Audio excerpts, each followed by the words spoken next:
ವಾಲ್ಮೀಕಿಯವರೇ ರಾಮಾಯಣ ಬರೆದಂತವರು, ಹಿಂದೂ ಧರ್ಮದ ಪವಿತ್ರ ಗ್ರಂಥ ಬರೆದಂತವ್ರು ಮಹರ್ಷಿ ವಾಲ್ಮೀಕಿಯವರು. ನಿಮ್ಗೇನು ನೈತಿಕತೆ ಇದೆ ಅವ್ರ ಬಗ್ಗೆ ಮಾತಾಡ್ಲಿಕ್ಕೆ?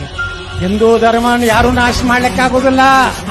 ಏನು ಎಷ್ಟು ಸಾವಿರಾರು ವರ್ಷದ ಮೊದಲು ಬಂದರು, ಟಿಪ್ಪು ಬಂದ, ಬ್ರಿಟಿಷರು ಬಂದರು, ಎಲ್ಲ ನನ್ನ ಮಕ್ಕಳು ಬಂದರು,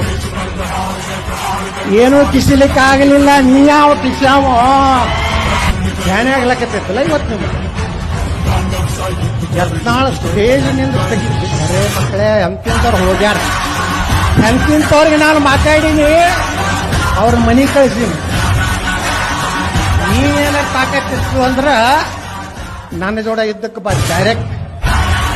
ಪಾಪ ಯಾವುದೋ ಮುಗ್ಧ ಜನರನ್ನು ತಗೊಂಡು ಯತ್ನಾಳ್ ಜಗತ್ತಿಗೆ ಯತ್ನಾಳ್ ಏನು ಕಿಸಿತು?